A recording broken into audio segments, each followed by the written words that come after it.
ladies and gentlemen, it's time for Drinks and Movies with your hosts, Bearded Comic Bro and John from John's Comics with Kids. Ladies and gentlemen, buckle up for Drinks and Movies. Yeah, that's right, gang. This is the After Hours John's Comics with Kids. So, hey, kids, keep my side. We got viewer discretion advised. Drinks and Movies is back. Special showing. Look back in Memorium 2024. Look back because here, kicking off 2025, we've already lost an incredible screen legend that we're going to be discussing. But that's because it's something we've enjoyed doing in the past. Me and this gentleman, the Bearded Comic Bro. What is going on, my friends? So good to be back behind the mic talking movies with you. Haven't heard that theme song in a hot minute. It's Bearded Comic Bro. My best WWE impression, right? It brings me back. Monster Truck Rally, Truckosaurus. So good. So, friends, yes, if you don't know Greg, the Bearded Comic Bro, then you must be somewhat new to my channel because Greg is someone that I routinely spend time with because I love his opinions. He's incredibly well-informed. Movies, comics, you name it. Creator interviews, some of my favorite creator interviews you can ever find over on this gentleman's channel on the weekly. But the links all down below, so you make sure that you are following this gentleman. You can also look back through our Drinks and Movies archive. Lots of good things, shenanigans to be had there. But we've done a few of these in memoriam look backs at great talent that have been lost for one reason or another. And we've been a little lax on it. And then when Gene Hackman passed, I think Greg might have reached out. One of us reached out to the other one. We got to dust the mothballs off here. I think you officially initiated it, but once it happened, I think I sent you the thing and I got distracted. And then you're like, we might have to bring it back. I was thinking the same thing when I sent this to you. So yeah. I mean, obviously Gene Hackman, icon, huge name in film and somebody that has been all across my connection to movies. So in that way, somebody that I definitely didn't want to miss the opportunity to highlight and discuss, right? And then we've lost others in the last year, like James Earl Jones and Donald Sutherland. We'll spend a little time on at the end as well. So highlighting just some of those great icons of cinema. And then hopefully we don't have to do one of these in remembrance for a long time. Yeah, that would be the dream. That would be the dream. Let's say hello to the friends in the chat before we get too deep in the weeds here. We had Unruly Simeon at 2:00 this afternoon. It is 7:00 my time, so 5 hours early. Lane rocking and rolling. We got my man Derek in the chat. He was in the chat about a half hour ago, along with Coach Vic. What is going on, Vic? Vic, who almost every time we talk movies, Vic is holding down the chat, so I appreciate him big time. Rewind. He's gonna catch this on the rewind though, so drive safe, buddy. Catch you soon. We got the Magic Lasso dropping the lost numbers. I mean, that's somebody that knows the program here. Demographic right there. Appreciate you, Ryan. We've got a film TV technician, electrician in the chat. We got Kevin from Entropy and Comics. What's going on, Kev? Appreciate you, sir. He's always bringing some insight to these shows when we do them. We got Conlon. What's going on, Conlon? Happy Saturday night. I know it's late night for you East Coasters like Greg, but I appreciate anybody staying up because we're losing an hour of sleep tonight already. I'm just, sorry about that.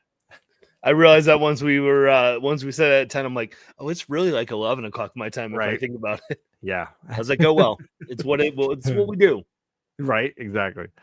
And Lane is still there, still hanging out. I appreciate you, Lane. I hope things are going well in your neck of the woods right now. But I'm curious before we dive into we're going to go sort of, almost year by year through Gene's incredible 40 plus year career in film. What are you able to think back to that first Gene Hackman movie that you saw or that stuck with you or that you remember? Yeah. Is it Superman? It's Superman. It's because it was one of the few superhero movies I was allowed to watch as a younger kid. Sure. I didn't get to watch Batman 89 when it came out in theaters because I was 4 or 5, and then Batman Returns, I was begging my mom to let me go see it, but she's like, no, Penguin bites a nose, like that ain't cool. And that was so pretty like dark. I didn't get to watch superhero movie, but Superman all day, that was on repeat. And so like I can without a doubt, my first remembering being exposed to Gene Hackman was Lex Luthor. Yeah, and same for me too. I mean, as I got into movies more and more, obviously he sort of was everywhere. He was like this fun kind of touchstone across cinema for me. But yeah, it was hard. It's hard for me to think of another performance that feels as like grounded in my early movie going as Superman. Like that's got to be the one, right? Yeah. It was a Big Nasty. Well, and it's interesting because I think you could say literally anything because Gene Hackman, like everyone always does 6 degrees of Kevin Bacon, but like 6 degrees of Gene Hackman is just as easy, probably. Yeah. If not, like, holy cow, he's starred alongside everybody. Right. Yeah. And I think it was 5 Oscar nominations, 2 wins. Like he's clearly just across so much of his career, even like when we can start early if we want to go in right now, but like that first big break for him, Bonnie and Clyde, Oscar nomination, boom, right there. Like he sort of seemed to explode onto the scene and never relinquished the spotlight. Dick Tracy just elevates people. What can I say? So had to happen. No Super Pro, but maybe get that Dick Tracy in. Yeah. Well, I mean, he was in a couple movies with him, so he was. No, they were closely connected, the two of them. Wait, drinks and movies. What are you drinking tonight? I got a little bourbon. Look at us. So I mean, whiskey. Yeah, I just came back from Lexington Comic-Con, as we were just talking about, and you can't go to Lexington and not drink bourbon. So I brought Lexington back to Ohio, back to the show. Nice. Any particular brand that you're rocking tonight and your family? Because I spent all my money on bourbon and comics at the con, I'm drinking some Jim Beam. I'm going a little cheap bourbon tonight. I'm going basic as well. I got the Johnny Walker going. Okay. Tonight. So we're basic bees tonight. All right. Yes, for sure. Do you remember? So I guess let's start with Bonnie and Clyde. Are you a fan? Have you seen it? Do you like it? Have you seen it more than once? I think I've only seen it maybe 2 times. This is one I saw one time. I know, just like being a film buff, like I wanted to go and see this because I knew it was such a classic movie. But it's not something that I've revisited. It's probably going to be something I revisit this year. Like this is one of those. Prepping for this show, there's no way you can go back and watch. Like we both try to watch a handful of our favorite movies of the actors that we talk about. But like when Gene Hackman's been in over like 80 movies, that's hard to do. It's so difficult. And like and we were kind of talking like how we wanted to do the show, if we were going to do a straight through the years or a top 10 list, and getting it down to a top 10 list of his movies is tough, and that's impossible. I'll say impossible. I feel like that's not many actors can say that, like, because you can like it was good, but it's not like that was tough for him. So like that's one I'm gonna probably start to go back and watch some of the top-notch Gene Hackman movies that I've seen once and I need a refresh. Sure. What is up? Rod is in the chat. The Rican, what's going on, my friend? Yeah, so I mean, I know it was his big break, Bonnie and Clyde, big film, and obviously lots of big actors. It changed a lot of things in cinema. But for me, I saw it the one time that I know I watched it for, I think before I was in even college. And I don't remember ever going back again and watching it a second time. Like I got what I needed out of it. And I don't know that I went back. That was just me. But it might be time. I mean, maybe. Obviously, the next big one is 4 years later, we had The French Connection. That is one I do remember watching, and I do go back because you cannot you talk about great movies, but you talk about great car chase scenes, right? French Connections right there. So that was probably one of my like first remembrance of an older French Connection. I went back, and I know I went back and I've seen it multiple times since then. I mean, that for me, that one, I know I saw it when I was pretty young, but I remember it being kind of slow at that point. But when I watched it again a little older, it had a great intensity to it. Obviously, performances from Roy Scheider, Yeah. and Gene Hackman, really, really impressive, and it just a movie that stuck with me. Like, it just, obviously the intensity of that car chase alone is something that I think is hard to get away from. I honestly might have rewatched this actually for one of our drinks and movie shows. I'm betting. Oh, really? I'm betting it probably came up at some point in like our crime or drama, like, because we did like a 4 episode of different crimes. I'm betting I watched it for that, because I'm trying to think. I knew I watched it recently, and if I watch classic movies recently, it was usually be homework for you. Yeah, but unlike Gary B, I do my homework too. I don't just dump it on you to do the homework. French Connection, obviously classic, and best picture, best actor, all the accolades. It's one of those kind of iconic movies. Thank you. I appreciate you, JSS, staying up a little late. That was it. It was for Oscar movies. Oh, was it best pictures? We did best picture Oscar movies. That's what it was. Okay. I guarantee you that's what it was. There you go. And then the following year, one of his most financially successful movies, The Poseidon Adventure. I mean, that's one of those classic, event movies from back in the day. Those, like Towering Inferno kind of movies where some catastrophe was happening and all the guest stars, all the big actors are in there. And of course, Hackman leading the way. Yeah, that was one of those I saw later on, and it was because of I saw they did a remake in some mid-2000s. Was it Kurt Russell? Yeah. Yep. And I remember liking it, and I think it was my mom, because she was a big film buff. And that's where I got my love for movies, was always going to the theater with my mom. I think she had told me it was like, oh, this is a remake. I was like, what? No. And sometimes the remakes are better than the originals, like, because of like it happens. It happens. Not usually, and I don't think it was the case in this one. But the graphics and stuff like that, that was kind of like a cool. And you had some top-notch talents in that one. But I mean, Gene Hackman, that was one of the times I remember like seeing him, like him just arguing and stuff, like in that movie. I was like, man, this guy has range. Yeah. Or the ending, obviously very dramatic when he sacrifices himself and he's he's turning the wheel, and it's powerful stuff. But yeah, if you haven't seen it, you like those big catastrophe movies, those big event, kind of movies, that it might be something that someone should check out. I know we're going quickly to get to some of the bigger movies. We also were talking like our love for Gene came in the late 80s and 90s for the most part. So we're going to spend a lot of time in there getting spoiler alert. We'll get in the weeds here in just a little bit, but gotta stop off in 1974, because I will pimp it now for people that are watching and keeping up with my top 50 all-time favorite movies. 2 of my top 50 are in 1974 with Gene Hackman. He had a phenomenal 74. I'm talking about one just mentioned in the chat there by my man Lane just a little bit ago. He said, I saw him in Young Frankenstein when Soups came out, but he stood out as Luther. Yeah, a cameo in my favorite comedy of all time as the blind man that Frankenstein has a meal with.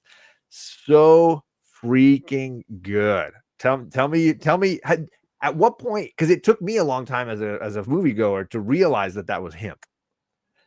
At what point do you remember? Because I watched probably Young Frankenstein so many times. By the time I went back as an adult and watched it and realized that was Gene Hackman, I was kind of blown away.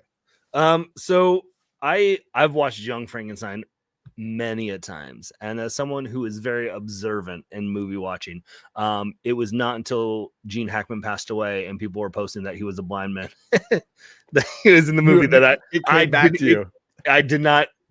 Didn't love it. Someone posted, I was like, no. And I'm like, such a good role, because he's so covered up. Like, right?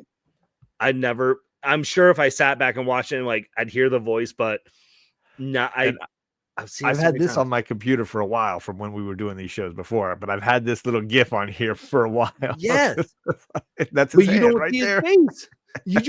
You've had his hand on the whole time. Yeah. Yeah. Oh, you Yeah. cut it out, right? Yeah, you don't get Gene Hackman's face in that, but that's his scene. That's his scene, you know. But I remember at some point because that was like a twice a year watch in my household, like growing up. Like Young Frankenstein was it, and I think I can't remember at what point. It had to be somewhere in the early '90s after he'd won the Oscar again for Unforgiven. That I watched it and was like, holy cow, is that Gene Hackman? Like, and the beard, he's got that big fake beard going. Dude, I never caught on to it, and So good. I'm okay with that. I'm okay with it. Yeah, I mean, and his voice even sounds different. Like, it doesn't even sound like him. His voice, he's got this kind of high lilting kind of comedy voice going. So good. That is also being added to the rewatch list here soon. What's going on, buddy?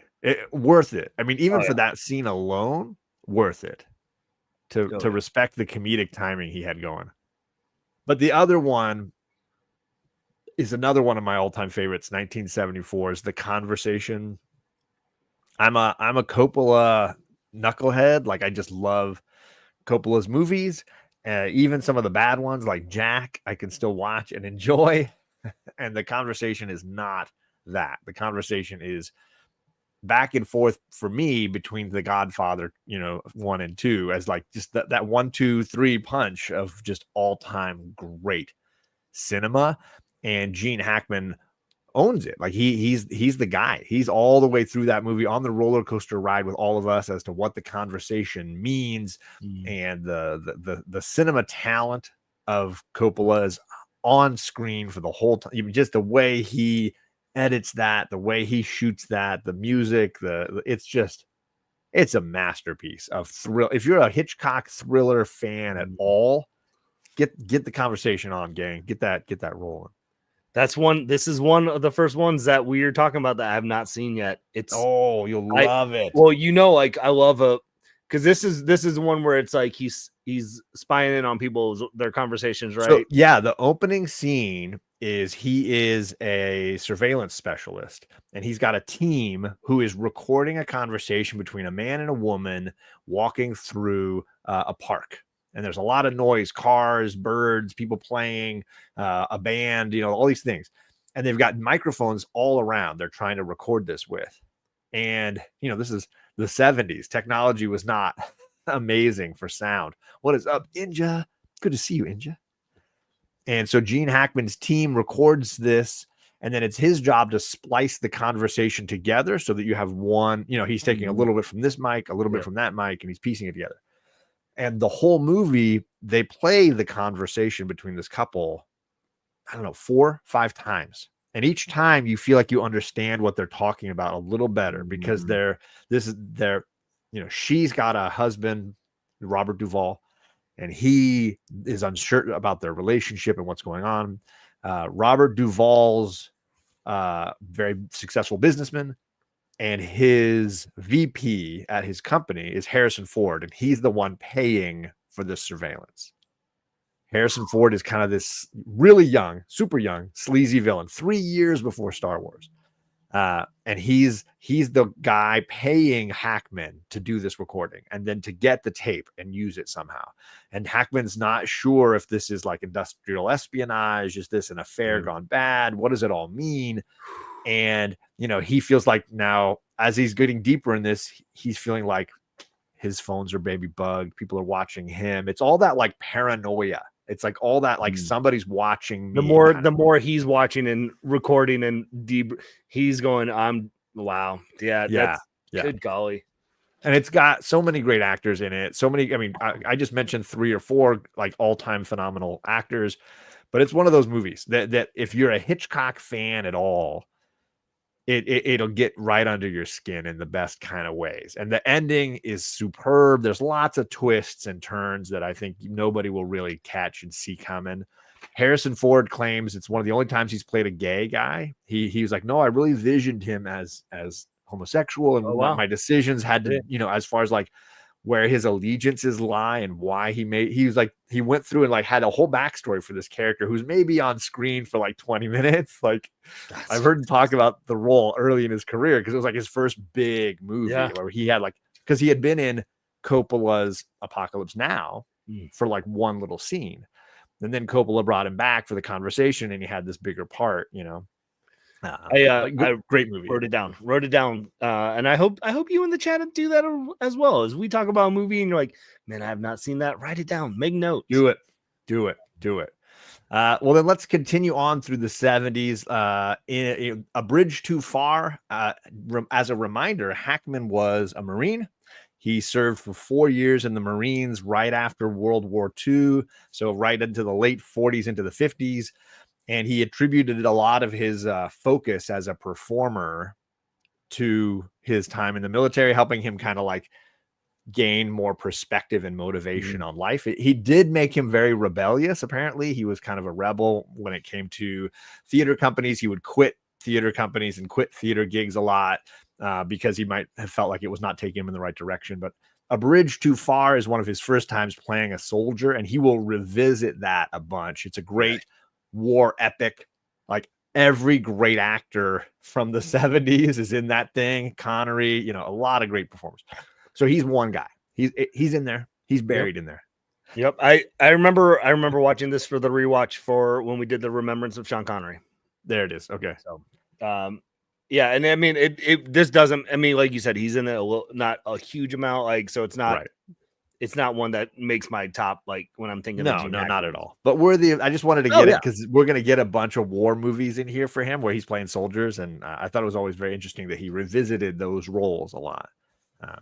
And then he has a big gap because he spent almost 3 years making both Superman 1 and Superman 2. So that was 77. Now we got Superman in 78 and Superman 2 in 1980. And that was it. That was all he had between basically 77 and the birth of 81. He was in that 4-year span. He basically just had these two movies. But let's get into Lex Luthor and some of his take on Lex Luthor. I told a story last time, I don't know if you remember, about how he had gone to Richard Donner in pre-production and said, look, I don't want to shave my head and I like my mustache. So I picture Lex Luthor having a mustache and having a full head of hair. And Richard Donner basically had a mustache at the same time. He's like, look, think about it. And on the first day of shooting, if you don't want to shave the mustache, I'll shave mine too. And we'll go through it together. So Hackman went off and they thought about it. First day of shooting comes. Hackman's like, I still really want the mustache. And he's like, okay, you shave yours, I'll shave mine, and we'll just make it happen.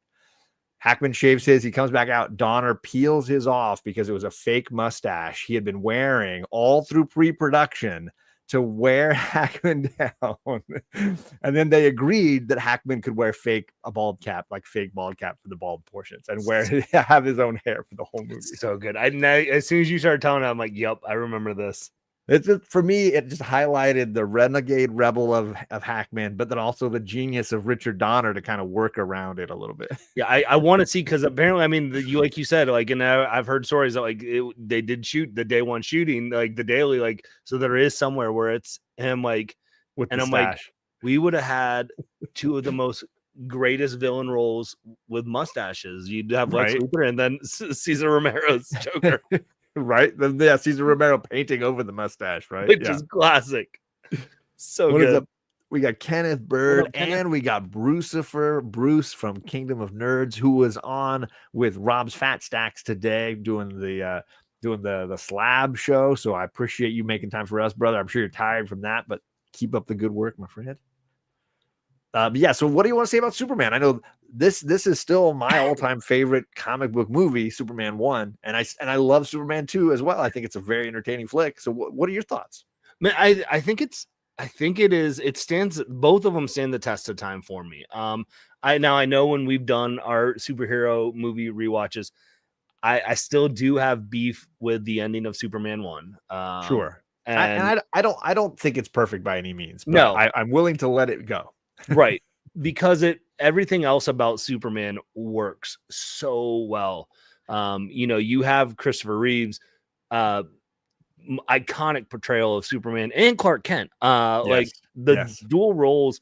And I still need to see that documentary. I've not watched that yet. Me neither. I need to watch that as well. It's been on my list to watch forever. I'm ready to bawl and weep like a child.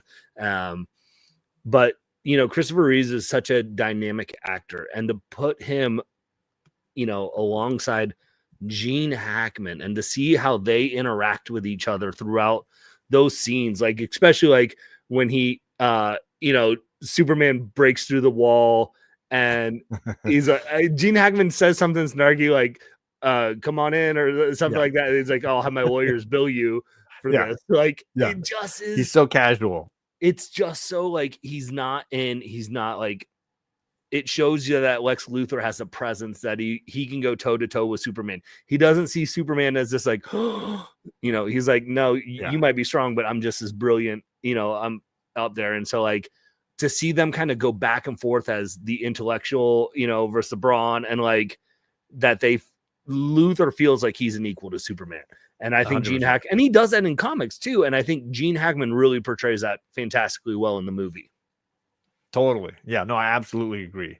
And that scene is so fantastic. The whole movie builds towards it because, you see Lex's scheming plans. You see Superman coming to his own and revealing himself to the world. And it culminates in that like death march when he's getting shot at machine guns and getting burned and getting frozen and all that stuff. And then he breaks through the door, and then Luthor's waiting with the kryptonite. So fantastic. I brought something. Welcome. I brought something from your home to make you feel welcome. Like, right? Golly, you're so good. So fantastic. And then the second one is just. I was gonna say, let's get into. He gets more to do in the sequel. Yeah. I feel like they gave Gene Hackman more to do as the duplicitous. Like, I'm gonna help these super villains. I'm gonna, lie to Superman, and then Superman twists in right back on him at the end. It seems like Superman's learned his lesson after 2 movies not to trust Lex Luthor. Yeah. And again, to see him, how he interacts with, playing those dual roles of like, I'm good, like I'm going to work with you, but I'm also working with, and again, I think that is underappreciated because it's easy to see that happen in a comic book, right? Someone like trying to play, I don't even want to say an anti-hero because that's not what Lex is here, but like acting like he is, like for that say, and you take someone that caliber to translate that from like a comic book to real life, where you go, well, is he like, he's a bad person, but is he trying to do right here? Like, is he just playing? And to try to convince you where you have to go, I don't know. Like, I know he's a bad person, but is it? And that just shows you the range that Gene Hackman has, that he brought and what he brought to Lex Luthor. Totally. Yeah. And the scenes when he's with Terrence Stamp and, the evil Superman or whatever, the way that he is trying to play them at the same time. There's a lot of really good character work happening from Hackman there, and a lot of physical comedy too, because he's getting tossed around like luggage, and really good stuff. Well, that takes us to the 80s. Now we've arrived. And that's all we're going to talk about, Lex Luthor and Gene Hackman and Superman. So if you're waiting for a quest of peace, we're skipping 4. I know he's in it a fair amount, but we're skipping 4. I'm just letting you know. So no, talk amongst yourselves, Chad, if you want to talk about Quest for Peace. Yeah. Feel free to discuss Quest for Peace at your own leisure. I wanted to just mention some movies as we go through. If there's any of these that you really want to hang on, let me know. But I'll stop at Hoosiers in just a little bit here. Yeah. Reds, Warren Beatty, Best Picture nominee, or winners, actually, Best Picture winner, 1982. So he had another big movie that year. A couple of war films, Under Fire and Uncommon Valor. I've never seen either one, but another return to those that genre, war films. Let's see here. I've also got Target with Matt Dillon, that I know is a big popular film. A return to working with Arthur Penn from what is it? Bonnie and Clyde. I've never seen Target, so I don't know much about that one. I heard good things. And also, chat, if like, or in the rewind, if you're watching this on the rewind, if there's one of these movies that we've skipped over, let us know. Like you need to like check this one out, and I will add it to my list too. Absolutely. And then let's see here. Moving along, a movie called Power by Sidney Lumet that I don't necessarily think I've ever seen. But I love Sidney Lumet. That makes it seem like a movie I would enjoy seeing. He always does good, strong, powerful films. But then, of course, a heck of a cast in that too. Yeah. Yeah, big time cast. Was it Sheesh. Richard Gere Richard and Gere? Morgan Freeman? Uh, Is that the one more? No, Richard Gere, no, Julie Denzel. Christie, Denzel, a Denzel young Washington. Denzel. There it is. Yeah. So Yeah. Big sheesh. cast. But then we hit Hoosiers, and I know we both want to talk a little Hoosiers here. We mentioned it, I think, when we were doing sports films, and we spent a little time on basketball. But this is an all-time great sports movie, and Coach Vic would be furious with us if we did not spend a little time on Hoosiers. What are some of your thoughts on this classic basketball movie? If Superman was my first remembrance of Gene Hackman, Hoosiers was too. And I would be willing to say it's the same for me. And that is 100%. And I mean, it possibly could be Hoosiers was first and Superman was second. Big, like I always talked about, like my mom is a huge film buff and got me into my love for movies. This one though is like any other kid, like it's me and my dad. We watched this through and through. He loved Hoosiers, and the performance that Gene Hackman gives, and I've heard stories that like he went at it with the director. The director like had anxiety basically because of him, like that he was going insane. But his performance in that movie as a kind of a little disgraced coach there, and then bringing on Dennis Hopper, the alcoholic father, whose character Barbara Hershey. It's so good, and I have a special love for this because in 2000 and maybe like 13 or 2014, I did a road trip with my dad, and we went to the basketball stadium where they shot Hoosiers in for the majority of the movie. Oh wow! It's about 2.5 hour drive, just west in Indiana from where I'm at. And it's one of those cool things because I called them. I'm like, hey, I want to go. They're like, just call this number when you're about like 15 minutes out. Okay. And I called it. They said, well, it looks like Jimmy's going to be available to let you in tonight. And what it is it's just in a small town where they found this ring. And like, there's like 20 houses that around the school where the arena where they shot this at.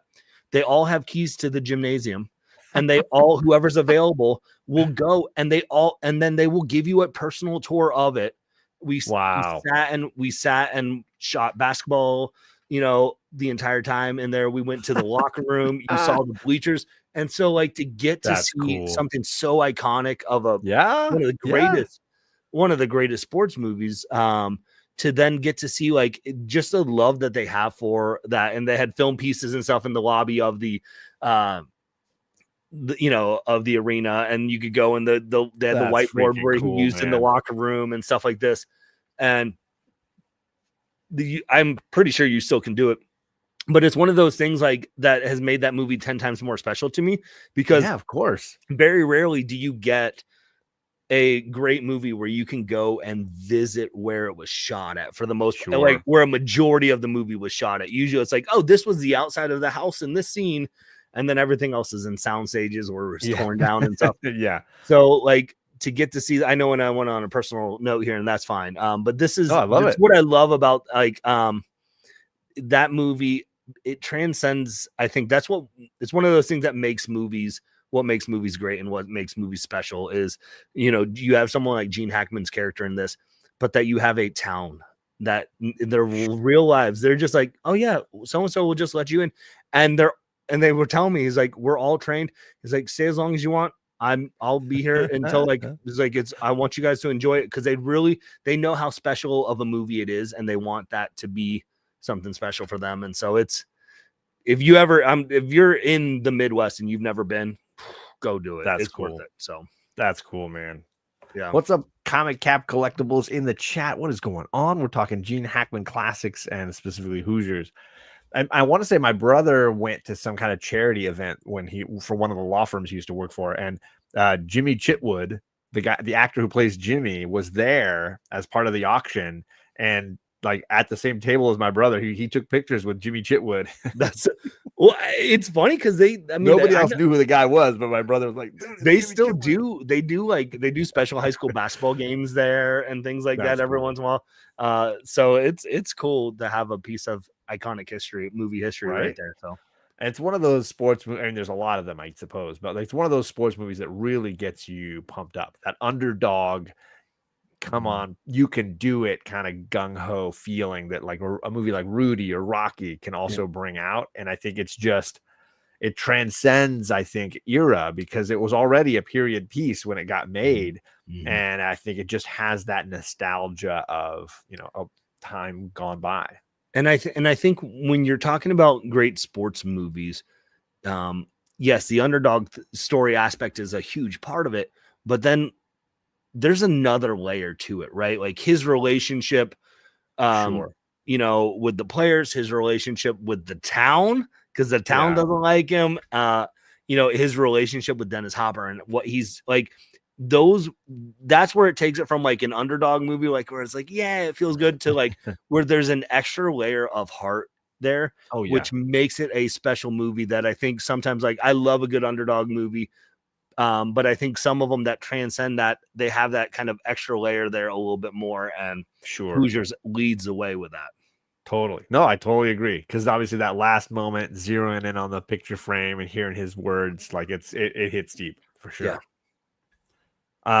Anything else you want to do on that one? Should we keep rolling? Let's keep rolling because I could talk about Hoosiers all day. And we've kind of covered that one, but in past discussions. But go back and watch those sports talks. The next one I don't think we've ever spoken on, and it's a great thriller that I really enjoyed called No Way Out with Kevin Costner. I'm curious if you've ever seen that movie. Not seen this one. Okay, so let me just give you the premise. I'm going to give you the premise.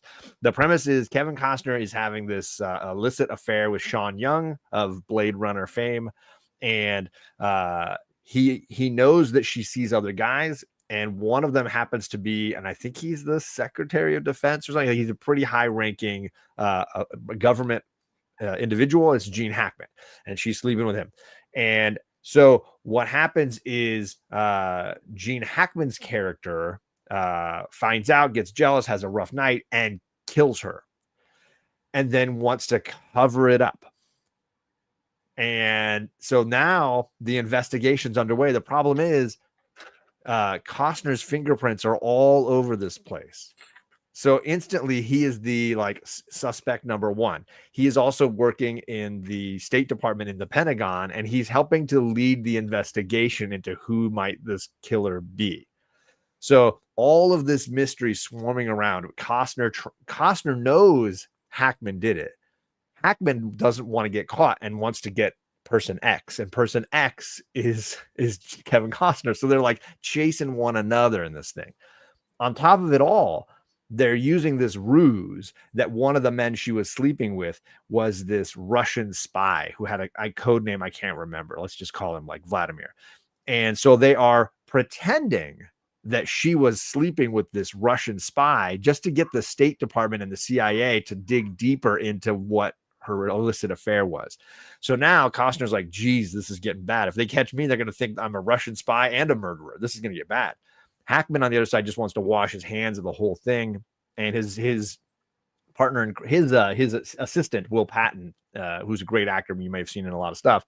He is the one trying to make sure they paint this mystery person X in a corner. And so it's all this cat and mouse game, great thriller stuff, super hot love scenes with Sean Young and super young Kevin Costner. This is like early Costner. But if you haven't seen No Way Out, I should change our banner. You should check that one out. So I'll hide that one. But No Way Out, really fun. It is on my list. That sounds fantastic.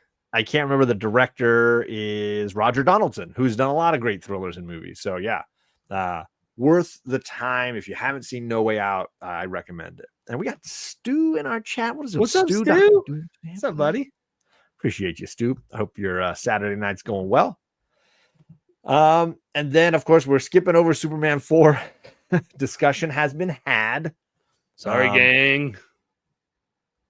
There's a great war film here right after that called Bat 21.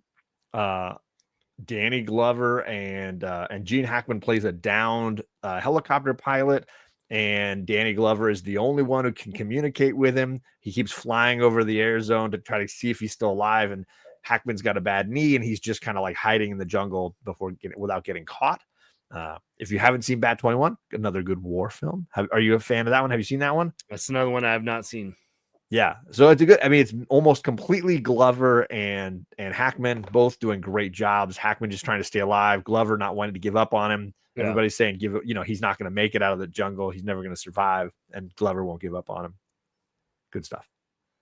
But that same year, he had like 6 movies, and one of them, kind of one he's known for to this day, that's Mississippi Burning with Willem Dafoe. And I have a feeling you got some thoughts on that one. Yeah.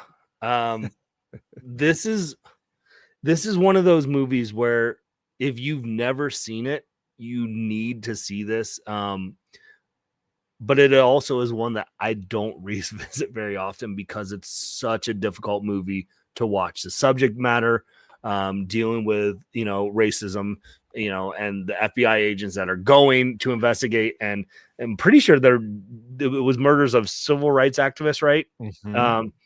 And it is intense. And if you want to see Gene Hackman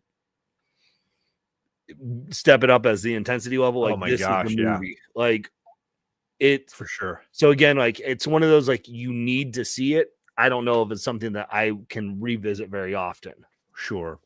And great performances from Dafoe and Frances McDormand. Some really great acting going on in this movie, loosely based on a true story, I think you said, of civil rights activists who were murdered by local police in town, and the FBI forced to come in and try to like stir up the hornet's nest in Mississippi to try to find what really happened.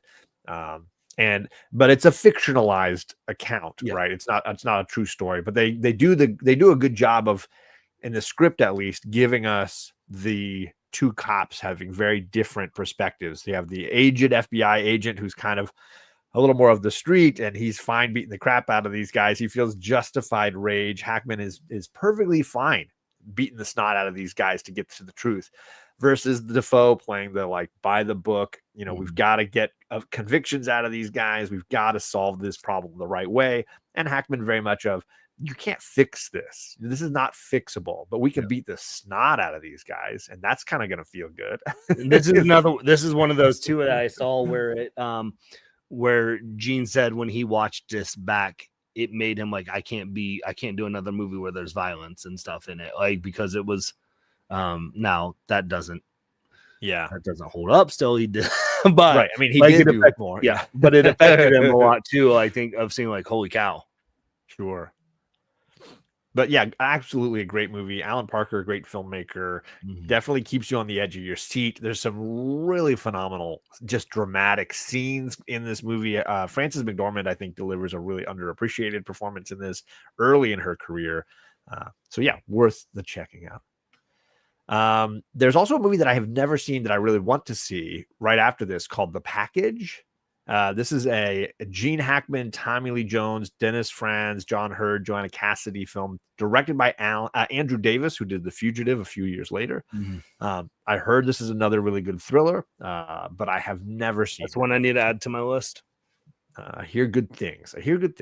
Then he does a comedy the next year with Loose Cannons with Dan Aykroyd. It's a comedy that I've seen a few times and thought was rather funny as a younger person, but I haven't seen it in a really long while. Yeah, it has not been one I revisited lately. Yeah, I don't know how well it would hold up, but I remember seeing it on HBO a few times. Yeah. He had a cameo in the Carrie Fisher life story, Postcards from the Edge, the movie about Carrie Fisher's upbringing and how difficult it was being the daughter of a famous celebrity. But I don't remember him too distinctly from that. What up, Carlito? Is he in the chat? What is going on? Get out of here, this guy. I see you. I see what you did there. I see what you did there. But have you seen Postcards from the Edge? Because I would recommend it if you haven't. Nope. So this is for anyone that doesn't know, Carrie Fisher is the daughter of singer actress from Singing in the Rain, the actress in Singing in the Rain. Oh, it's gonna drive me crazy. Carrie Fisher's mom. Holy cow, John. I should really know this. Debbie Reynolds. Thank you. Actress Debbie Reynolds from Singing in the Rain is Carrie Fisher's mom. And Carrie Fisher was not only a great actress, not only a great novelist who wrote stories about her life, but she was also a great screenwriter, and she was famous for being a script doctor. People would send her screenplays they wanted to make funnier, and she would punch them up. She wrote the book about her life as a young lady trying to make her own way with a famous mom who was always very egocentric, and it was made into a film that she wrote called Postcards from the Edge. It starred Meryl Streep as the Carrie Fisher role, and it starred Shirley MacLaine as her mom, and the two of them are phenomenal. They are amazing the way they take at each other.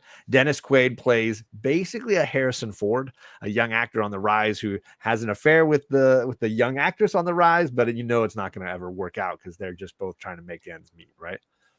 Richard Dreyfuss, Rob Reiner, dang. Yeah, it was an all-star cast. At this point she had made all 3 Star Wars movies, so she was a big name. She had published her autobiographies, and she was everybody knew about her issues with drugs and the challenges that she had trying to become a serious actress. So Postcards from the Edge, really entertaining, and I can't even remember what Hackman played in the movie. So there you go. Follow that up with Narrow Margin, another thriller that he did. This one with Ann Archer. I don't remember much about that one, so we can keep going. Let's see here. A legal thriller, Class Action in 1991. I thought that was a good, solid legal movie. If you like a good, daughter, and the start to some of his legal movies. Yes, exactly. Yeah, that was 1991. And then of course 92, we got to stop down for a second in 1992 because that was his last Academy Award win. This was Unforgiven, the Western Clint Eastwood classic. What are your thoughts on Unforgiven? Iconic, classic, great. Like when you talk about Westerns, like this has got to be up there for it. Clint Eastwood, heck of a director. And you see that in this. I will say this, it is shocking to me that this was his last win because of how many then great movies still come after this. Right. Like it can't be his last nomination. And no, I think he was nominated for Crimson Tide, Royal Tenenbaums. Okay. So I know like he has to have some, but I mean, this goes right up there when you're talking about your classic movies of was this the first time he was with Morgan Freeman? Yes, I believe so. And to see that relationship that he had with Morgan Freeman, starting that movie, that Morgan Freeman was the one that talked about him in the Oscars Memorium, yes, because of that. I love a good Western. I don't think did we ever do Westerns on the show? I don't think so. I don't think we ever got to that topic, which is shocking to me because this would be up there. Yes. Absolutely. It looks he like played it was his last. It was his last nomination. He was nominated 5 times for Bonnie and Clyde, for I Never Sang for My Father, which I've never seen. The French Connection was his first win. Yep. Mississippi Burning was his next nomination. Okay. And then he won again for Unforgiven. So 2 of 5. Wow. Yeah. Shocking. I thought he was nominated for Tenenbaums. That's kind of stunning to me. Huh. Yeah. That's wild. What I like about his performance in Unforgiven is he's not just an out and out villain. In fact, there's definitely perspectives you could have on this movie where he's the good guy. He's just way overbearing in his being of the good guy, but he's not. He's trying to keep the peace. He's trying to make it work. He's trying to solve a town that's in turmoil with these women who've been assaulted, these cowboys that are important to the town and to keeping it running. And then these murdering outlaws who come into town. Clint Eastwood's the hero in some regards, but he's a murderer, and that's what he's coming into town to do, is to just kill these guys. So it's hard not to at least look at Little Bill, the character played by Hackman, as something of a gray area character who's he's easy to dislike because he is brutal and his judgment is is harsh, but you can appreciate where he's coming from, I feel like. Yeah, it's 100%. So if somehow people are watching this and they've never seen Unforgiven, I mean, that's one of these that you can't skip. You need to have seen it. Even if you're not a Western fan, you're talking about so many Oscars: Best Picture, Best Screenplay, Best Actor or Supporting Actor. Sorry, I think I want to say Freeman and Eastwood were both nominated. Really, just hold on, I can pull it up right here because I have it up. Of course, it's not going to show me on this where it's easier on my mobile device. I'm scrolling. Let's see. Nominated for Picture, Director, Actor, Supporting Actor Hackman, but not for any of the other actors. Screenplay, Art Direction. It won Picture. Four Oscars. So, yeah, it won 4 Oscars. Picture, Director, and Supporting Actor and Cinematography. No, Editing, sorry, is the ones that it won. And then it was nominated for Best Writing Screenplay. Yeah, exactly. And sound, cinematography, art direction, sound, and film editing. We found it. We figured it out. We got there, gang. We got there. But absolutely, like good. Big Nasty is saying, one of his favorite films of all time. It ranks. I mean, it easily is one of those iconic movies. And among a career from Clint Eastwood that has so many of those, to count it that highly is huge praise. Yeah. Again, another one I think I watched when we were talking Best Picture.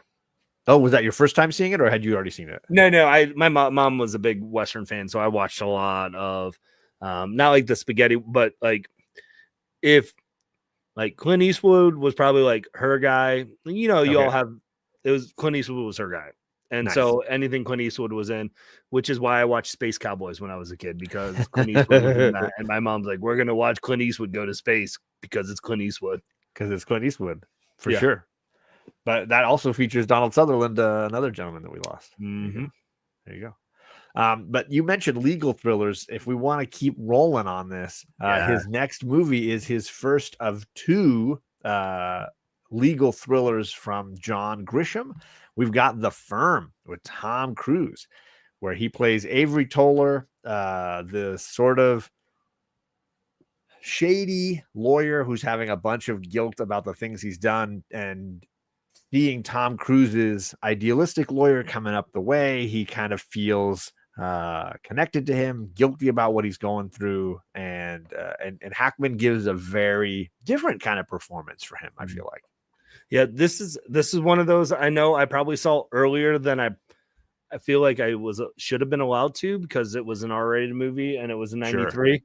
Sure. But like any good parent, if your parent likes the subject, you're going to. My dad was a big John Grisham novelist, so like anything John Grisham read, there was always I didn't know what to get my dad for his birthday. Does John Grisham have a new novel? Every year you're set. I was like, easiest birthday gift ever. I'm a sucker for a legal thriller, right? And they can be a dime a dozen, but when I think you take like, this is like an iconic one that Grisham wrote, like and to see like I wouldn't say a young Tom Cruise, but a somewhat, still growing in his career as for sure, a pre-Mission Impossible Cruise. Yeah, which 8 Mission Impossibles later, right?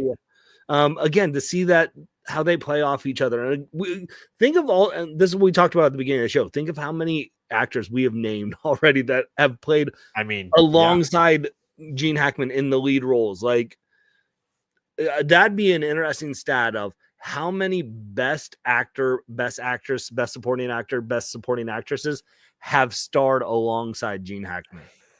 You mean when they won the Oscar, or have won an Oscar, that have won an Oscar, worked with, and also worked with him. Yeah.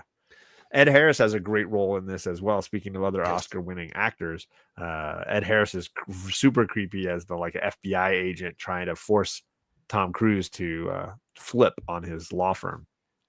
Great performance. Best supporting Oscar win for Holly Hunter in it.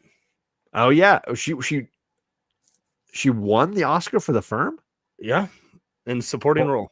Holy buckets! Yep. I forgot about. I mean, she's great in it. She's Gary Busey's. Nope, I'm sorry. secretary. Nominee. Okay, Nominee. it might have been the same year that she won for The Piano. She might have been double nominated that year. Yep. It was nominee for Best Music and Best Supporting Actress. So she got There it is. um But yeah, Gary Busey as the private eye and her as his secretary. She as his secretary. Sorry. who won it that year. Now I'm curious. Now I'm going to holy John. Look at you, my friend. Did I call it? It is the year she won for The Piano. Ooh. So she was Best Actress and a Best Supporting Actress. There it is. And you know who won Best Supporting Actress that year? Anna Paquin. Yep. For The Piano. Because it's The Piano. Yeah, exactly. There it is. Rogue from the X-Men.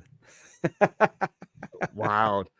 That doesn't happen too often either. No, it doesn't. Nominated for Best Actress or nominated, yeah, for both and to lose to I think she was one of the youngest actresses to ever win that supporting actress. So Anna Paquin, very, very young when she won that.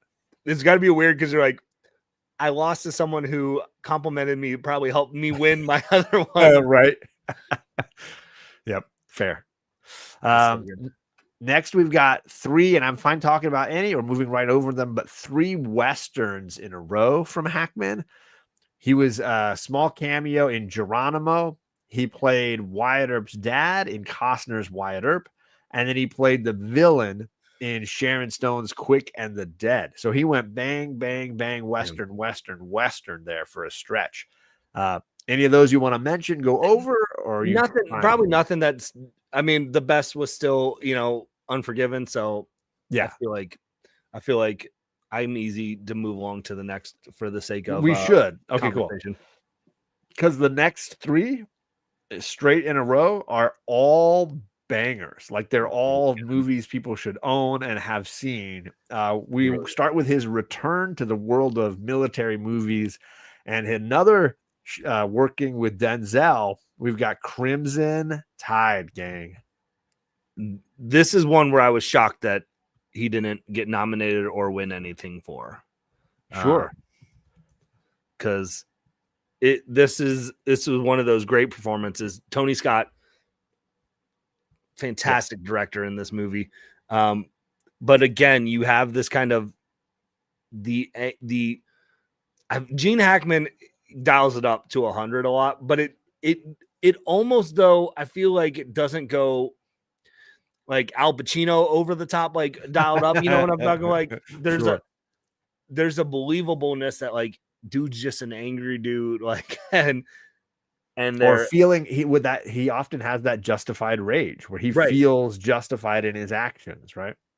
And you see this here and like what his decisions he's trying to do on the boat here on the submarine, and he always does seem to, the more we're talking about this, kind of gets paired off with the young idealistic character of like your Denzel, who's like questioning him in this. You had the Tom Cruise in The Firm questioning Willem Dafoe in Mississippi Burning.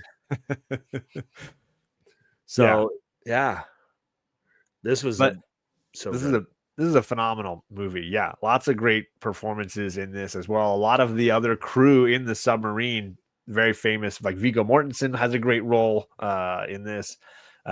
If you don't know All's Well, this is one of those great movies that was script doctored by Quentin Tarantino in his early days as a screenwriter in Hollywood. So they brought him this script and they were like, we want you to punch up the dialogue in this screenplay. And he's like, sure, I'll add Silver Surfer references. We'll talk about Spanish horses. I'm going to throw all kinds of crap in your movie here. But the screenplay really works well. And I think Quentin deserves some credit for the dialogue that these two phenomenal, actors, Washington and Hackman, get to share together. This is also one of those, it's interesting. The Navy didn't work with them at all on this movie. No. They wanted nothing to do with it. Sure. And so I was looking this up, and the French Navy allowed them to do stuff. French Navy's like, yeah, sure, whatever. Let's go. Sure. Yeah, we'll hook you up. but the U.S. Navy found it, like they were upset with it. They found it, of course. Yep. So You don't want to make it seem like they might accidentally launch a nuke. right. That's not going to play well. No, not at all. Yeah. But if you're a Hackman fan or a Denzel fan or both, like, I don't know how you wouldn't be. This is one of those movies that just watching those two titans go head to head, cat and mouse, they really do play off each other well. The chemistry is super strong with the two of them. Yeah. If I had a top 10 list, this would be in it for sure. Oh, really? Of Hackman movies? Yes. Okay. Yes. Me too. Yes. For Yes. sure. Sorry. Yes. Yes. Of Hackman. Yeah. This is a top 10 Hackman for me. 100%. Yeah. Yep. It might even be top 7. Like it would get pretty high up on that list for me. Yeah. Great movie. And then right afterwards, another one that I want to talk about, we've got Get Shorty, which, gang, this is such an odd performance for Hackman, but it works so freaking well. Not only just a great book, but a great adaptation of that book. And Barry Sonnenfeld, a super talented filmmaker, Men in Black, Addams Family, Addams Men in Family. Black. But this Wild is, Wild West, if you're a fan of that. okay, don't let's not. But this might be my favorite Barry Sonnenfeld film. I think the silliness of Get Shorty fits so beautifully to his style, and the way he brings this kind of Miami vibrancy to Hollywood. Like the whole thing plays out beautifully, and so many great performances. Travolta's obviously great. Delroy Lindo's obviously great. What's his name? The Sopranos, Gandolfini, super great in this. They're Rene Russo, so great in it. Like Danny DeVito. Yeah, this movie has a packed cast. It's funny. It's got deep thoughts. It's got great lore from Hollywood. There's some great love of classic cinema going on here, and twists and turns that you just don't see coming. Dennis Farina, really, really great role as the bad guy in this. But a great movie. Movie. And I don't want to ramble on too much, but this is a top 10 for me. Well, and I feel like this kind of started where people started to see that Gene Hackman can be more than just your old rough, tough, like someone Angry. that's playing the like you need to have like what we just talked about in A Crimson Tide and Mississippi Burning. Like they're like, no, he has the range to play funny. I know he did it in other movies, but I think you start to see this where they really start to take that to the next level. The whole idea of, the mobsters being involved with Hollywood and how I feel like this is not a movie that gets talked about enough. No. And it's one of those classic, like, who done it, but like, you think you know where it's going to go and it's going to end like 8 different ways. and John Travolta kills it. This is one of those that Travolta was coming out of Pulp Fiction, trying to find a new identity for himself. He had just played this gangster in Pulp Fiction, and then everybody's like, "Oh, he's playing another gangster." But it's Chili Palmer is such a different role. Yes, and I love how cool Chili Palmer is all through this movie. Would you say be cool? Yeah, no, because I hated that movie, but it's which is the sequel. For those who don't know, Greg's showing that he knows his movies because there was a really mediocre sequel to this movie made. You shouldn't watch it. With Andre 3000, Vince Vaughn, The Rock. It's basically the same story concept, but now music. They're moving into records. Yeah. They're going to make music now. Yep. But this is one of my favorite. This would be a maybe top 5 Travolta movie for me. I love Travolta in this, and I don't love him in a ton of things, but he really, it's like this, it's like Grease, it's like Face Off. That'll feel those are. Yeah, right. Exactly. Faux show. Michael. That was where he played the angel, right? Yes. That was like 1990. That was right around Get Shorty time. It was right around this time. He was really trying to separate himself from Pulp Fiction. He really was. But this performance is just a whole lot of fun. You can see that he's really enjoying it, and I think that bleeds off the screen in a big way for me. Yeah. Oh, for sure. Yeah. Any other thoughts there that we want to get to? I think I think we nailed it, and it's going right into the next fantastic movie. Yes, because this is one that I feel like settled him in as a comedic actor who could do Yes. comedy. We're talking The Birdcage. We're talking Nathan Lane. We're talking Robin Williams and Gene Hackman and not Rachel Weisz. What's it? Wiest, Diane Wiest. Mm-hmm. So fantastic. Just what a great comedy. Such great performances. Heart at the core of it. Robin and Nathan Lane doing such a great job as this couple at the center. This love story at the center of this movie. So rich. And Hackman's character is so despicable, so foul. There's so many hilariously awful lines that he's got all through this movie that are just excellent. The comedy is really on the nose. Yeah, because correct me if I'm wrong, but it's the idea of it's the son's getting married, and he has Nathan Lane and Robin Williams play his fathers. Yeah, and his fiance has to be introduced to Gene Hackman's, very straight conservative parents. Yes. And this is one where yes, Robin Williams and Nathan Lane steal the show, but this is where you have your classic what makes like a Abbott and Costello. You have to have the straight role to make the over the top funny character. It was I was because that's something that you've had in comedies ever since. So you have to have and sometimes it's just a straight laced character, but sometimes it's just like a, ignorant, character who's like, this is how it should be done. Because then it blends it to then allow the absurdity of the other storylines. So this is, man, they play off each other so well. All of them do in this movie. And it's so classic. I mean, because if anybody's never heard of The Birdcage, which would startle me, that's fine. It exists. It was a French play, and then it became an American play, and then it became a French film, and then it became an American film. It is a farce designed around miscommunication and lies. It has so many fun layers, and it all builds towards a dinner party. And that's ultimately the second half of the movie is just this wild dinner party, as everybody's trying to keep secrets from Hackman's character and his wife, while it's so clear that the seams are coming apart in these lies. And the fun of the story is watching them all play out. Like your point is, Hackman, it doesn't work if his performance isn't grounding this, right? Isn't putting a sense of danger in the proceedings, because that's what's really holding the plot together in a big way. And Diane Wiest also doing her part. She's a wonderful foil as well, as the wife who's at the whole dinner party feeling like she's second best, because Nathan Lane's wife is Nathan Lane is playing this character that everybody loves, and Diane Wiest is feeling unloved. It's really beautiful. The comedy going on here is really strong. Another one you got to see if you haven't. Oh, for sure. Absolutely. Next, we've got 3 thrillers in a row, and all of them based on novels, all of them semi-popular before they became films. We've got, first up, a movie that I'm going to mention it just because it was the first or second movie I went to see with my wife. 1996, we're talking Extreme Measures with Hugh Grant and Gene Hackman. Have you even heard of this movie? You tricked your wife, and then I'm like, I'll take you to a Hugh Grant movie. You're like, okay, sure. Right. I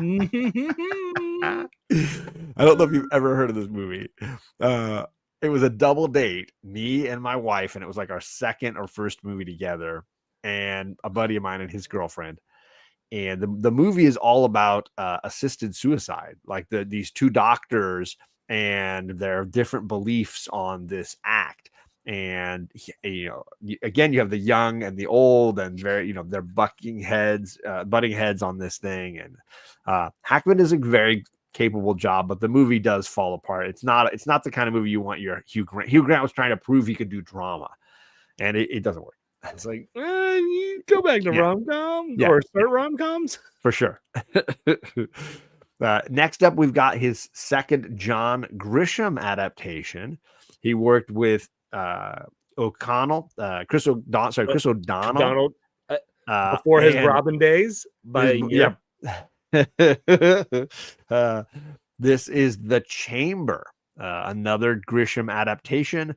I would call it lesser compared to like The Firm. I don't know if I've only seen it the one time. I really don't know that I remember it all that well. It's something like O'Donnell is a lawyer, and I think he's related to Gene Hackman's character who's on like death row or in prison or something. Okay. And he's trying to prove that he's innocent or something. My memory, again, it's one of those I've seen one time. Okay. I'm glad I'm not the only one then. All right. And then a young man fresh out of law school tries to win a reprieve for his racist grandfather who was on death row. Yeah. I knew they were related. I couldn't remember their relationship. Yep. Okay. It's fine. I don't remember disliking it. I just don't think it's particularly memorable, is what I would say. And IMDb agrees with us. It was a 6. Right. So it's not bad, but next is a movie, his second outing with Clint Eastwood. He did the adaptation of the novel about Absolute Power. This where Clint Eastwood plays the jewel thief who breaks in to steal some jewels, only to find a man and woman come into the bedroom, and he's got to hide in the jewel safe closet with the false mirror. And the date night goes way wrong. And when she's about to kill the man she's sleeping with, Secret Service busts in and kills her because it's the president. He's having an affair with a friend's wife, and she almost tries to kill him. So now it's the cover up, much like No Way Out with Costner. The cover up, Hackman's at fault. He's got to keep it a secret. They find out too late that there was a jewel thief there who has evidence of what happened. He has the knife with the fingerprints and the blood and everything. Ed Harris plays a great little role as the police detective trying to solve the case. Laura Linney plays Clint Eastwood's daughter, who's kind of caught in the middle. She's wonderful. Let's see, Scott Glenn and what's his name from 24, Dennis Haysbert. Yep. Are the Secret Service agents trying to cover the whole thing up. So a ton of great actors in this, and a solid, straightforward Clint Eastwood thriller movie, in my opinion. Yeah, I don't think I have anything to add to it. Definitely when I saw, because again, Clint Eastwood. So, right, exactly. But if you haven't seen it, another good Clint Eastwood film. Yeah, for sure. I want to briefly mention a movie called Twilight, and I don't mean the vampire movies. This is where Gene Hackman sparkles. Yeah. Well, what does sparkle is a very young Reese Witherspoon who's topless in this movie. It was a big early Reese Witherspoon naked scene in this. But this was that your third date? Yeah, right. This is one of Paul Newman's later movies where he was still on screen and not just doing voice work like in Cars. And Newman plays a detective who works for Hackman's and Sarandon's couple, but he has a thing for Sarandon, and so it makes him kind of make bad choices to help out Hackman. And their daughter Reese Witherspoon has run away, and they want him to bring her back. And there's some twists and turns in what's going on with her. Some great cameos from James Garner, Stockard Channing. It's a really well acted film. And a simple, like, private eye detective kind of thing. If you like Paul Newman, like I love Paul Newman, I think that's the reason why they got such a phenomenal cast around him. Yeah. But the other Twilight, worth the time, I would say. Someone to check out. Do we want to do Ants, his animated movie where he plays the evil General Mandible? This is interesting because this is a highly contested debate. I think still people that there are still people that wrongfully think Ants is better than Bug's Life. They are way wrong, right? Yes, I agree with you. It is also one of those classic movies where it's like somebody let someone else know that they're making a movie about bugs, right? And they're like, let's try and get ours out before this one, because there's no way they both came out with the exact same year. Exactly. Yeah, and for sure. Bug's Life was better. I will mention that the voice acting in Ants is really strong. Yeah. a lot of great voice actors, a lot of big names giving their voices. Sylvester Stallone, obviously one of them, but Woody really Allen, great. Yeah, yeah, Dan Aykroyd, Sharon Stone, yes. Danny Glover, but Christopher So Walken. I think it's worth the time. It's not a bad movie by any stretch. No, and I think if you didn't go against Bug's Life, it'd be more memorable. Right? Absolutely. But no, that's just not fair competition. No. Next up, though, is a movie that, in my opinion, is the unofficial sequel to The Conversation that I talked about earlier. I can see that because of everything you mentioned on it. And holy cow, this movie is fantastic. We're talking Will Smith's Enemy of the State, another Tony Scott joint. And again, the topic of surveillance and being under watch and to feel that paranoia. And Hackman's character, very similar to the character that he played in The Conversation in a lot of ways, an expert in all of these tools and technology in and around surveillance. So I'm curious your thoughts on this one. Yeah, this was I remember seeing this in theaters. This was great. Will Smith was still, I think this was right in the midst of his hot streak, right? Like, oh yeah, or it started like it would have been the end of his hot streak. Men in Black was like it was like 90. This was 98. Yeah, yeah. Independence Day was 96. Then Men in Black was 97. Then this. I think Wild West had already happened. Desperado, Rough Rider. No, you don't want none of this. 6-gun running this Buffalo Soldier. Look, like I told you. Before he became like a dramatic actor, I guess you could say, and started slapping Chris Rock. I still can rock out that whole Wild Wild West song. So, but his performance as like, you mentioned how he feels in the Conversation I haven't seen where he starts to get this agitated. This is like someone he plays the character of, he is years down the road and he knows that everybody's listening everywhere and anything. Yep.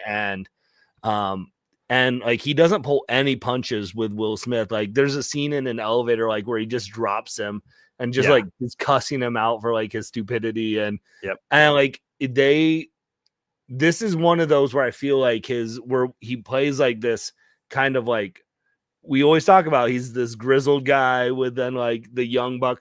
But this is where it's the most of like, he is 100% correct in what he's doing in this, and he's trying to keep you alive, Will Smith. Like, where there's not like a gray area, like no, you're like, no, he's doing what needs to be done to help you out. Absolutely, yeah. And I obviously I'm a bigger Coppola fan than maybe a fan of Tony Scott, but I think that Tony Scott does a very good job of updating a lot of the same themes from The Conversation. And a lot of people felt like it was like an unofficial sequel, and they were really just hoping that at some point Hackman would admit that he was not using his real name, and that was all we needed to have him be using a fake name or whatever, because the character is very similar, just aged, having gone through a lot of the things. And I'm not spoiling The Conversation to admit that Hackman doesn't die, but you could consider this a sequel in a lot of ways. Yep. Not that Hackman dies in a lot of his movies; he tends to make it most of the time. But yeah, another really great one, another good thriller. I feel like most of my favorite movies from him are either hard comedies or thrillers. Like it tends to be the two sides for me.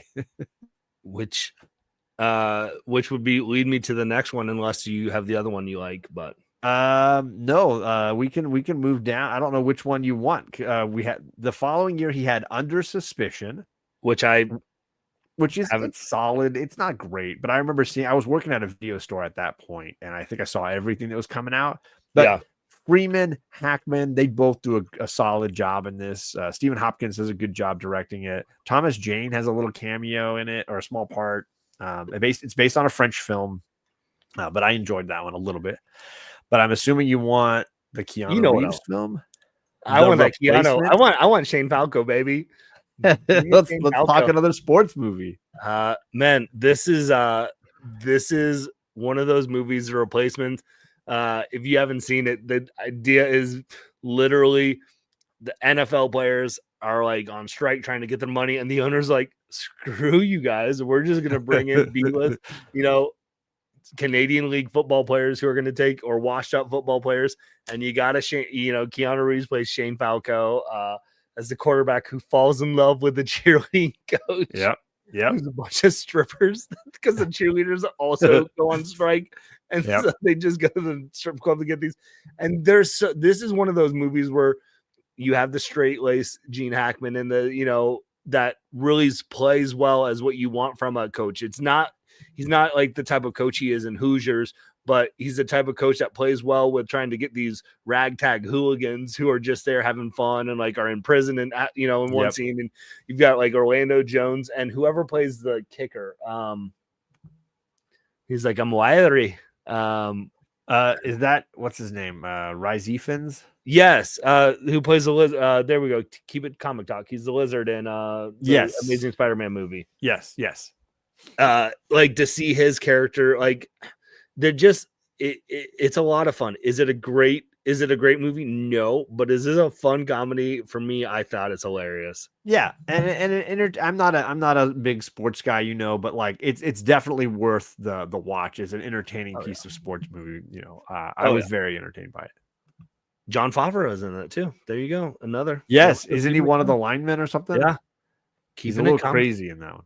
Yes, if I recall, he played a lot of crazy roles, like the crazy guy. Yeah. So we're ending the end of the career for Gene, and there's a bunch of sort of mediocre films in here. The Mexican with Julia Roberts and Brad Pitt, Heartbreakers with Sigourney Weaver, The Heist, which was a mediocre heist movie, obviously, with Delroy Lindo and Danny DeVito. David Mamet wrote and directed it. If you're a Glenn Ross fan. And then he had another war film. His last war film was Behind Enemy Lines with Owen Wilson. It was kind of like Bat 21 from earlier in his career, but the roles are reversed. Mm-hmm. He's the one on the radio trying to rescue the pilot, and then Owen Wilson is the guy on the other side trying to survive. Yeah. And I want to say it's based on a true story, or at least loosely based on a true story. Yes, from what I remember, it was. Yeah, it's a solid war film survival story. If you liked Bat 21, like I did, I think you'll like. I haven't seen Bat 21, but I did like Behind the Enemy Lines, so that means I'll like Bat 21 then. Exactly. So it works both ways, gang. It goes works both ways. And then of the last 3 movies he made, the very last one I think is kind of forgettable. I think we're going to probably skip Welcome to Mooseport with Raymond. Yeah, everybody loves, but not this movie, Raymond. But the next 2 I think are both very good films to check out, including my personal, if I was going to pick my favorite single performance from Gene Hackman, it's Royal Tenenbaum. Ooh. I absolutely love this movie. I understand if it's not a favorite for everybody else. Mm-hmm. Something about his performance of Royal is just, it sticks with me. And I may have misspelled Tenenbaums, but I'll just do my best. No, I did it right. No, you did it. Well done. I love all the performances in this. I love that the movie is centered around how much of a failure Royal has been all of his life, and all the characters dealing with the repercussions of such a poor father figure in their lives. And Gene does a great job of humanizing a character that could easily be annoying and somebody that you could easily just despise. And I feel like his sad little redemption journey is very human, and I enjoy it a lot. And I think he almost earns a redemption, but then of course passes away at the end of the film. And it was the movie that I instantly felt the need to watch when I found out that Hackman had passed. It was the movie that I wanted to put on first and foremost for me personally. It is. I'm not a huge Wes Anderson fan. Sure. So that plays into it. This is actually one I did rewatch since his passing. So this has been a recent rewatch of it. And it's interesting too, because this is one that from and you hear stuff like this all the time, that he didn't want to do originally because he had said he had felt like he had acted like royal to his own family in real life. It was too real at points. Oh, that wow. he didn't want to, like, that he felt like he abandoned his family at points. Again, it's what you know, you hear those stories all the time. I don't know Sure. the accuracy of that and stuff. But here we go. Because I've been trying to do my best of it. It says in the trivia, it says that he mentioned in interviews that he was somewhat hesitant to accept the part as he felt that he himself had been insensitive to his own family at different points. And he asked them if they would find him playing the character uncomfortable for their own sakes, and they all agreed he should accept the part. So he said this in interviews that, like, he was originally hesitant because he felt like he did that to his own family at points, which is probably why you connect with his role. He probably only took it if he knew there was a way he could find a way of humanizing it. And I wonder if it was almost more of his maybe trying to be a redemption arc for his own family in real life, kind of parallels with this. Sure. Which is really interesting, I think, to have, like, when you look at and I remember hearing that and seeing that when he passed, which is why I wanted to rewatch that kind of and see that performance and role. Sure. And I totally appreciate the fact that Wes Anderson is a very particular flavor, and and there's definitely filmmakers like him out there that I don't appreciate the same way. And I will say, for me, Wes is a 50-50 kind of deal. There are definitely movies of his that I love, like this and Fantastic Mr. Fox and Rushmore, and then there are other ones that, like, leave me cold, and I'm like, I don't get this one. You know, Darjeeling Limited is one of those that I just, like, I don't get why this one works for some people. So, but for whatever reason, the Royal Tenenbaums is one of the ones that clicks for me, and I can rewatch it at any point. I find myself laughing and quoting it. I love Owen Wilson. I love Ben Stiller in this, is phenomenal for me. I love, Luke Wilson has the hardest role to watch. It's the one that's really difficult and challenging, and his story has a couple of particularly really challenging bits. I love the odd cigarette comedy of Gwyneth Paltrow in this, really works for me. And I love Danny Glover and Angelica Houston's love story. I think is probably my favorite, like, sub story or secondary plot. I really think the two of them are wonderful together, and their chemistry is so touching and beautiful. And it's funny because they have, they were in Lonesome Dove together, and Danny Glover's worked with Hackman before. I think there's a fun comedy or whatever pairing with the two of them. So yeah, just for whatever reason, this is just that movie that, and I think I like you, and you see the human, he's humanizing himself, like he's trying to deal with those relationships, like, like the scene with him and Ben Stiller in the closet where, like, they're arguing and stuff like that. There's those moments.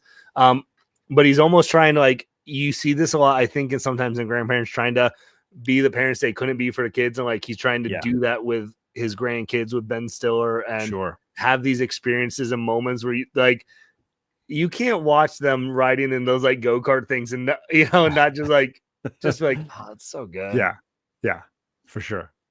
They go dog fighting, they riding on the back of trash trucks, and like, you're bleeding? How'd you get hurt? You're like, oh no, that's the dog's blood. That's dog's blood. Yeah. That makes it okay. Oh goodness. But the last one, let me get rid of this banner. The last one is Runaway Jury with John Cusack, Rachel Weisz, so many great actors. Hoffman in this, isn't it? Yes, which I wanted to mention because Dustin Hoffman and Gene Hackman were lifelong friends, like the closest of friends. They were in several theater companies together when they were struggling. They lived together for a short time. They were just absolutely one another's biggest fans, cheerleaders, and friends lifelong. So this is the first time they worked together, and it was the second to last movie that Hackman ever made. And they only have one scene together, but you can tell that it was kind of like their heat, right? This was a moment where they could both be on screen together, have a couple of digs at one another, get to banter with one another. And I love, even if you're just watching it as another great Grisham thriller, right? Another great adaptation of a Grisham novel. And it's one of the better adaptations of a Grisham novel, in my opinion. It is. This is also one of those where I feel like he was like, I had to do this. And my bet is this was one he wanted to end on. And something that happened with like Welcome to Mooseport got delayed because it came out like not too long after this.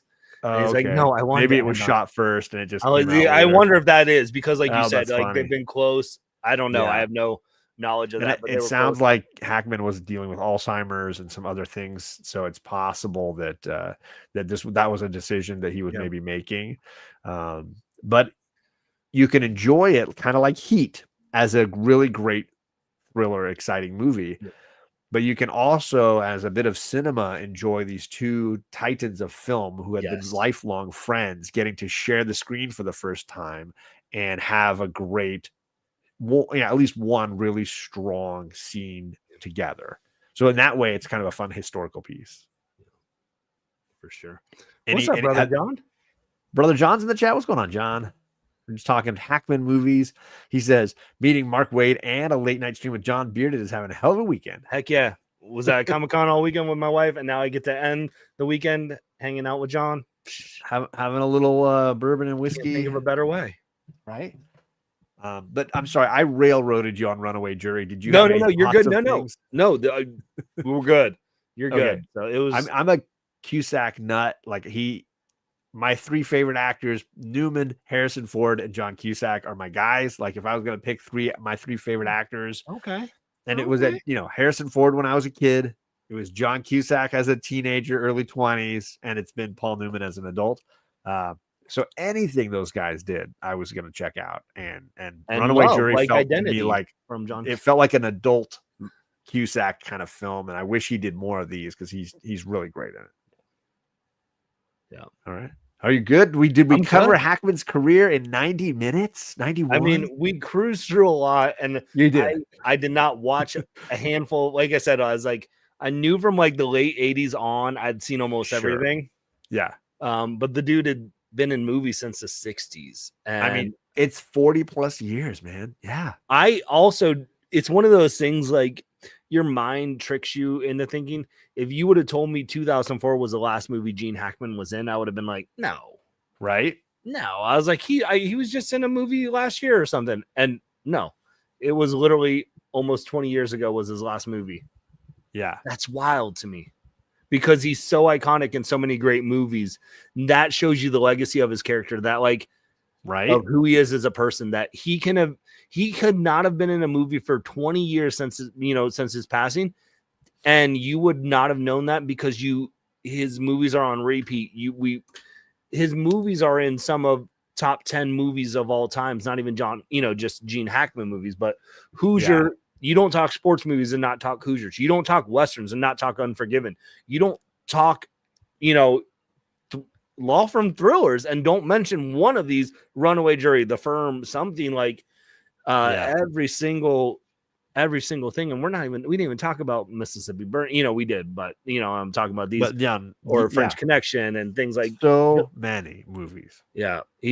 That just shows you what he brought to the world and, of acting. And man, we lost a legend. Absolutely. I agree. And I'm glad that we were able to make some time for this one in particular. And we're going to spend a little time here if you don't mind. If you're willing to like, I know we're losing an hour of sleep tonight already, but listen, the kids are grandma and grandpa's, so I'll make up the sleep. So there it is. I'll enjoy it. Sacrifice. That's right.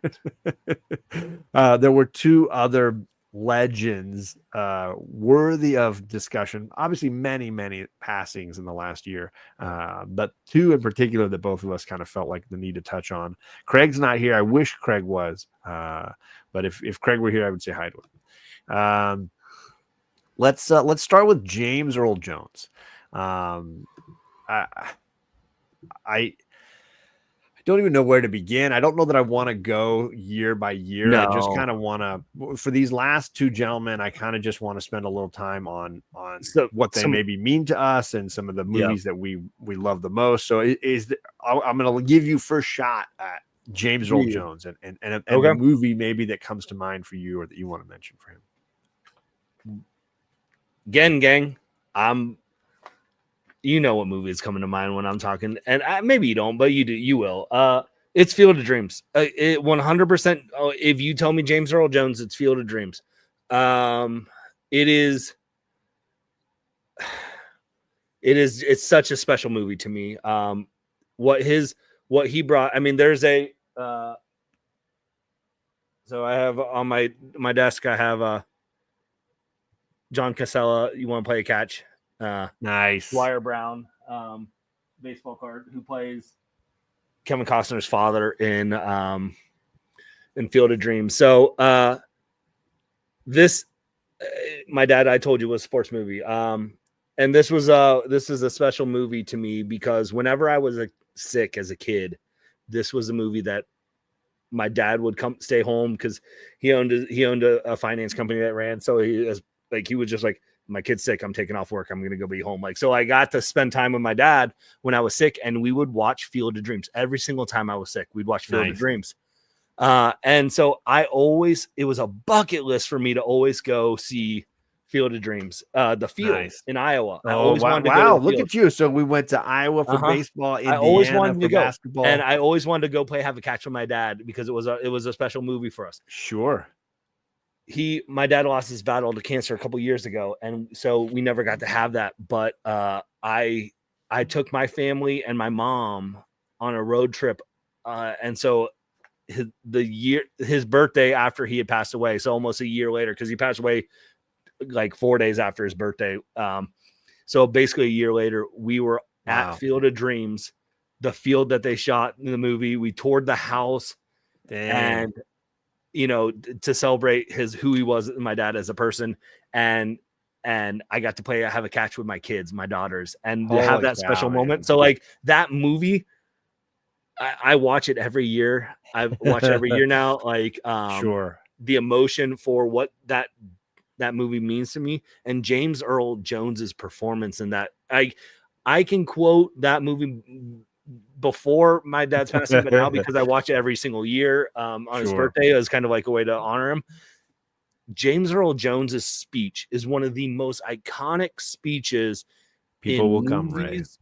And where he talks about just what baseball means to people, and the whole idea of Ray, they'll come, because people love this, what baseball means to families. And my own personal story is something that is so great with that. It's his performance and like how he interacts with Kevin Costner at the beginning of their first interaction, where like he's trying to go to get Terrence Mann. He's like, I gotta take you to a baseball game. He's like, are you like, what are you? He's like, you gotta come with me. Kevin Costner's just like, come with.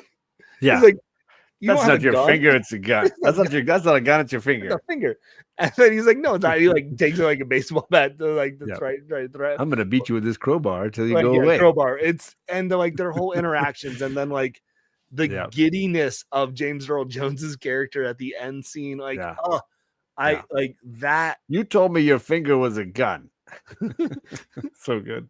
That movie is it because of the emotional impact it has, but it also because of just the roles of Kevin Costner, the roles of James Earl Jones in that. What's his face, who plays Moonlight Graham, like those moments and things like that. Again, highly recommend. If you like, again, you don't get to, there's not very many movies where you can go and you can tour the house that they shot the movie in. You can play baseball on the field. If I planned it well, I should have brought the bourbon. I have a Field of Dreams bourbon, which is made, the bourbon's made from the corn from the field. Obviously it's different corn from, not the corn from that year, but it's still from that field. So it's cool. Like, so my first immediate thought when I think of James Earl Jones is that. So but that awesome. He has so many iconic roles. What is it for you? I mean, it's got to be Star Wars. As a kid, that was definitely my first time. You hear that voice, and it's Darth Vader, and that bled across everything. That was my first experience knowing like that voice. And then all of a sudden, every time I would see his face in something, Coming to America, Sandlot, you all of a sudden he has this incredible weight to the moments that he has on screen. Lion King, right? He just is this voice. And so it started with Star Wars for me. And I think that has to be given its due in a lot of ways. The fact that he even didn't ask for himself to be credited in the original Star Wars movie, because he felt like I was just doing a voice. There were other people doing the work. Is shocking to me, because his voice is the character. It's so phenomenal. So yeah, for me, I think it starts with Star Wars. I wanted to give a couple of cool facts for James Earl Jones. Specifically, his first movie is Dr. Strangelove, the iconic, Stanley Kubrick satire of war.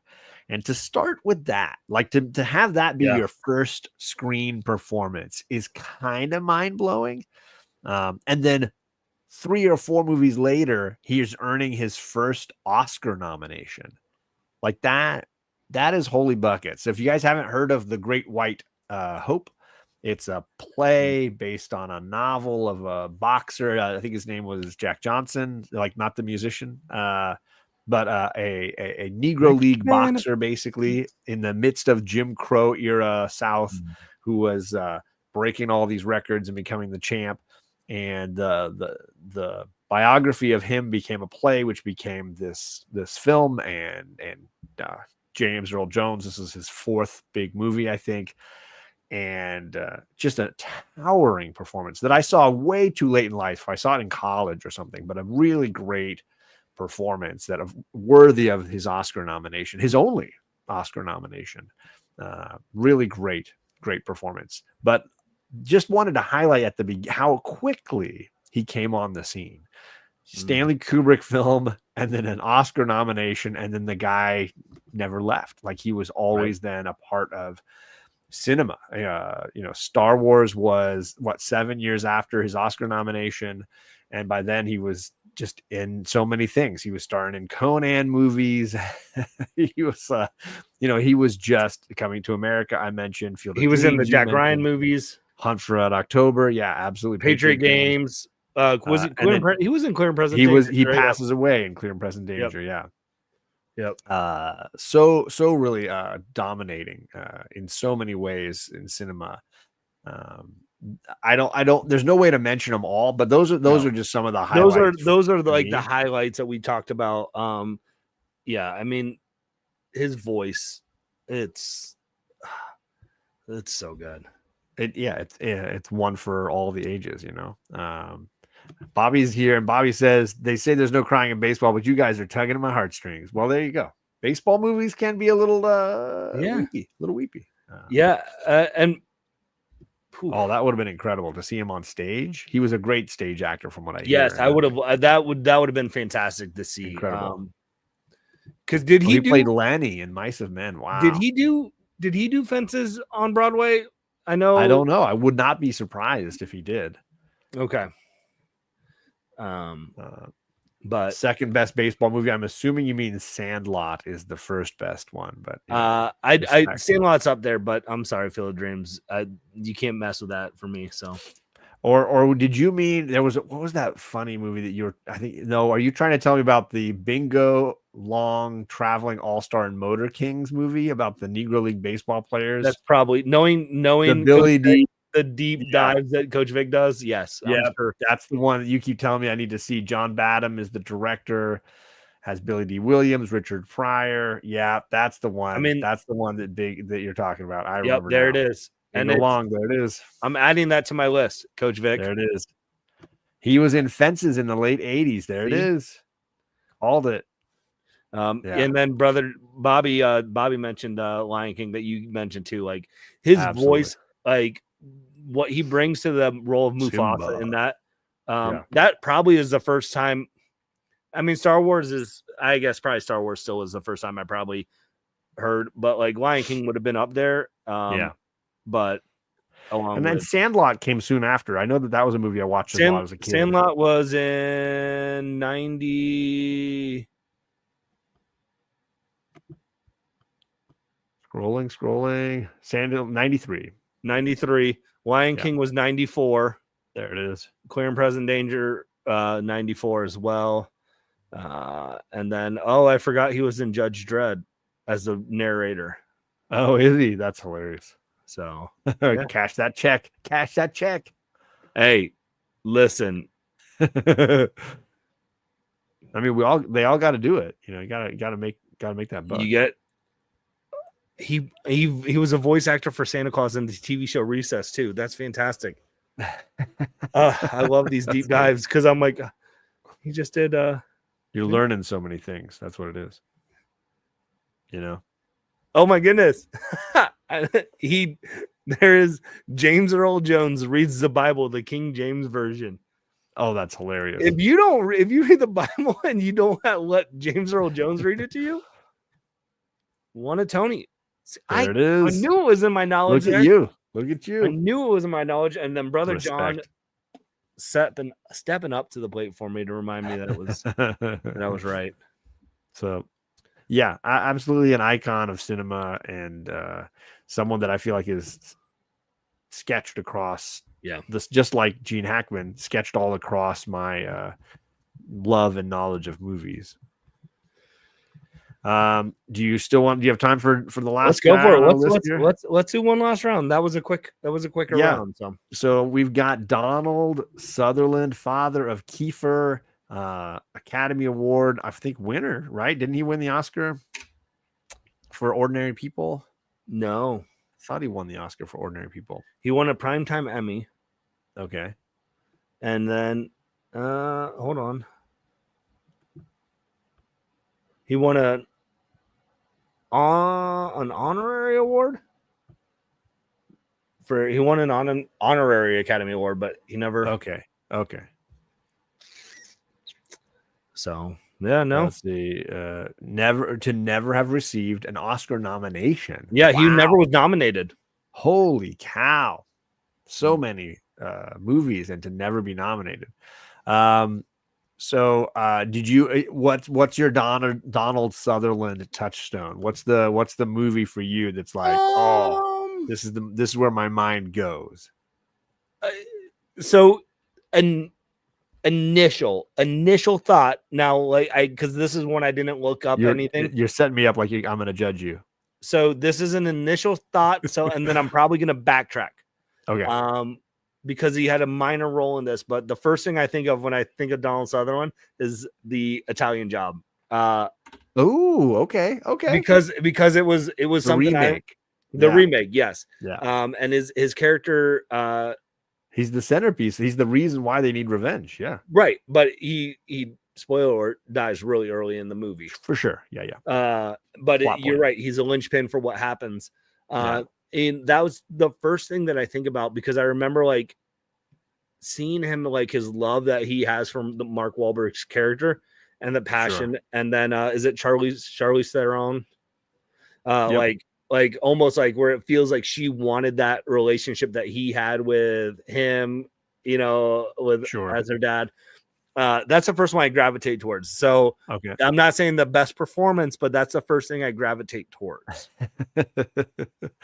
I like how you needed to like preface a lot of it. Yeah, because mine is the same way. It's a movie from it would have been a little earlier, the 90s, that he has a smaller part in. That for me, my brain goes straight to Backdraft. Like it's straight to the creepy Lecter-like, pyromaniac that De Niro always has to talk with in the jail cell. It was the first time I genuinely saw him in a movie and recalled it, and then it stuck with me just how menacing he seemed and how childlike and kind of creepy. So it was a great performance that just really stuck with me. The movie is solid. It's fine. It's an entertaining movie, well enough. But it's his performance and his plot line with De Niro is my favorite stuff in that movie. Yep. Get rid of Billy Baldwin, you might have yourself a movie. Shots fired. Oh yeah. I was like, what movie did Billy I just Baldwin. watch that Billy Baldwin was in? Flatliners, where I was talking with you. Yeah, you and I.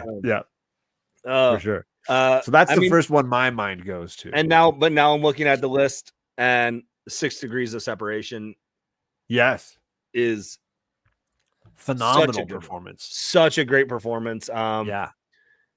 He counters Will Smith's character in that, which a lot of people, when they, maybe not a lot of people, if you're a movie buff, you've seen 6 Degrees of Separation, but I think like the casual, like Will Smith fans, like, oh, Independence Day and Men in Black, and completely leave off 6 Degrees of Separation, which is a travesty. And a movie that he kind of needed to make just to prove that he could be an actor and do something more than just be a Fresh Prince of Bel-Air, or be the Fresh Prince on television. Yeah, for sure. No, great movie and great performance from Sutherland. Like we got some good ones in the chat, John. Yeah, I saw a lot of this, and I wanted to mention his early movies because he played a bunch of soldiers as well. Dirty Dozen. I see Kelly's Heroes mentioned here by Bobby. And then I wanted to mention MASH, the film version of that later became the TV series. He really had a lot of great soldiers early in his career. And then Clute, which is a movie I've never seen, Brother John, and I heard it was a good thriller. I've never seen it, mostly just because I didn't understand the name. I was like, what is this movie? I don't want to see this. I never got around to it. That one J.J. Abrams movie he acted in. I don't know that he did a J.J. movie, but we'll scroll along. Heard Kelly's Heroes. Heard Clute thrown out. Let's see here. Scroll. The Eagle Has Landed. I heard that was a strong thriller, war film as well. The Kentucky Fried Movie. I forgot he was in that. Oh, I forgot. Wow, I haven't seen that in a long time. An Animal House. Yo, buckets. Animal House. As the like professor who doesn't wear pants. So good. John. Yeah. J.J. Abrams. Oh, and Coach Vic, now I'm just Googling it. J.J. Abrams and Donald Sutherland collaborated in 1993 on 6 Degrees of Separation, where Abrams played the character Doug. So Abrams was in the movie. So somewhere in there, JJ's in it. Okay, look at that. All right, that's a deep. JJ that is a deep that is cut. A very deep cut. Yeah, I didn't know that. That's what I like. Good call. Wow, Coach Vic bringing the gay game. And I forgot. Yes, you mentioned Animal House, Bobby. Plus the Invasion of the Body Snatchers. Great movie. Great movie. Gore Vidal is here. He said Clute is excellent, so I've got to add that to my list. Gore. You got about 2 hours of rewind ahead of you, Gore, but I know you're loyal that way, so some good stuff for you to enjoy. We're just wrapping up. We did James Earl Jones before this, and we obviously did the majority of the show on the great Gene Hackman. Yep. Let's see, where was I? The Great Train Robbery was mentioned in the chat as well. I will say, I know some people do not love Redford's Best Picture winner, Ordinary People. I'm a big fan of that movie. I think it's a really strong directorial debut from an actor. Yeah, there's just not a lot of actors who turn to directing and come out with something that powerful.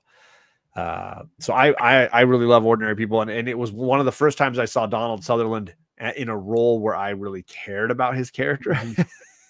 And so it kind of was like a humanizing for me, and I could see him as something other than an antagonist in some way. One we haven't mentioned, we skipped over. I thought he did great in the Hunger Games series as President Snow. Yeah, I was just going chronologically, but yeah, let's jump to his biggest successes. Those movies were huge successes. Yeah, and he was the villain. Yeah, President Snow, so good. He did a great job in that. Of like, again, we talked about earlier where you have the character dynamic of like, yes, he was a villain in that, but he really tries to portray himself as not the villain in the movie. Sure. And so good. Yeah. He has just the right amount of menace in that. And he steals a lot of the scenes when he's going against J-Law. I think he really is strong in that for sure. Mm-hmm. I wanted to mention JFK, a movie that he kind of steals in his like 15 or 20 minutes on screen. He kind of just runs away with JFK. I really think his character, who doesn't have a name, just goes by X, really does a great job of nailing all the conspiracy paranoia of that movie. So worth mentioning there. Buffy the Vampire Slayer, one of his rare like grown comedy, roles where he's training Buffy to be a vampire hunter. Any other ones that you want to mention? Any other key ones that you're big on? Not that. He had a couple of good. I mean, A Time to Kill. Obviously, he was one of the great cast from that Grisham adaptation. Great movie. I love Without Limits, the Steve Prefontaine film that Tom Cruise produced. He's Bill Bowerman, the running coach in that. I know. Not many people like this one, but I did like The Art of War with Wesley Snipes. Solid. Entertaining. Fun. Yeah. And he was the bad guy in that. Yeah, he was one of the main characters in that one. So yep. Early 2000. Yeah, the year 2000. There you go. But I think that's the last ones that I felt I wanted to mention. Yeah. And we already mentioned Space Cowboys earlier. We did. Yeah, we covered Space Cowboys a little earlier, talking some Clint Eastwood goodness. Yeah. But yeah, I think that catches us up. Yeah, really good. He's got, a ton of movies. He was playing the bad guy or the heavy in a lot of stuff. Mm-hmm. Where there's a government baddie. We got to have, Outbreak, Disclosure. He was always the boss of some company or the villain in the background. Ooh, here's a great Denzel movie called Fallen. A good supernatural thriller. Where the floats through the body, like the serial killer. Yeah. And he's the head of the police department where Denzel's working. That's what's the song that always is played during that? It's isn't it a Rolling Stone movie? Time Is on My Side. Yes. Time. Yeah. Good one. That's a good movie. So yeah, so many good movies. But he's one of those great character actors who just was in a ton of stuff. He just really, really had a lot of great little roles and things. Wow, we're almost at 2 hours. I think we crammed in a little bit at the end here, but this was a lot of fun. Just looking at some really great. Yes, takes me back to the Invasion of the Body Snatchers. So good. Yep, that one was a great one. I want to say Brother Joe or Bobby mentioned that one. I think I thought Coach Vic did. Maybe it was Bobby J. I don't know, but yeah, you're right. There's Bobby. Yep. So good. So good. Yeah. And that last shot when he's screaming at the camera freaked the crap out of me. Gang, thanks for hanging and watching. We've had, a crew of loyal homies most of the evening. I appreciate people hanging with us. If you have a favorite movie from some of these great people that we lost in the last year, leave some comments, let us know. Mm-hmm. We appreciate all the people checking in with us, and we try to do these. We were doing them pretty regular for about a year there, and then it's obviously we were doing it like once a year, like look back at people that passed or something. Well, the 1 year we did it, we did one a month for like the last end out a year. It was like because we had who was the guy he did the insurance with the bus, the accident with the bus. Ian Holm. We did Ian Holm, Sean Connery, and then we did Kirk Douglas. Like it was like back to back. Like it was. We did a bunch of them. Yeah. We talked about. Oh, don't worry, Coach. Oh, we definitely. You got to back it up to catch all the Gene Hackman love. But yes, Hoosiers was mentioned. We literally went the first hour and a half we did of chronologically going through Gene Hackman because he's what spurred this whole discussion on. And I tried to put some banners up, Vic, so you can kind of scroll till you get to a banner. If there's a specific movie you want to see us tackle, you can. But it does, for the most part, Gene Hackman does stay pretty chronologically. So like if you can pull up your IMDb and say, oh, they're talking about this. We're here now. Figure it out. We haven't gotten to Unforgiven yet. Yep. Right. If you get to Welcome to Mooseport, you've gone too far. Yes, turn around. Don't go there. Gang, if you don't know, exactly 1 month from right now, I'm going to be hanging out with this guy. I'm going to meet the bearded comic bro in person at the beginning of April. We're both going to Portland to support the LCS that Jen supported in Portland there. They're doing a wonderful sort of remembrance for Jen. And then we're going to buy a bunch of books, talk a bunch of books, get a bunch of good food. I'm bringing Charlie along so he can I'm corrupt her. bringing the Mrs. Bearded There along. it is. So over the next month and a half, you're probably going to see a lot of this guy on my channel. So be ready for that. I'm super excited for that. So just buckle up, folks. Just buckle up. I feel like Portland's like we got like the real world comic YouTube Portland house. It's coming. It's not even a Comic-Con. We're making our own event. So good. But Greg, it's always just a ton of fun hanging with you, brother, and I appreciate you making the time to talk movies as always, man. Yes, well, movies are the one that I feel like I love to do because I was just doing it the other day. I was like, I don't know, it was something like 1994 or something. I'm like, what year had the best like run of movies and things like that? Because like there were so like that would be like, and so I was just like, that's interesting. So there's a bunch of years when I've tried to like pick your favorite four. Favorite year. Like, I can't. There's many good ones, and some of those early '90s years are really tough. Really. Well, tough. I think it was like 94. I think it was because like I think Shawshank Redemption. There was something else. Okay. There was something where I was like, oh my goodness, this is. It was one. I saw one of those graphics of like you can only say 5 movies. I was like, no, I can't. I can save a whole bunch more. Look. White Tiger was watching Runaway Jury while we were doing this. Look, Gene Hackman love is all around, man. It's coming back around. So good.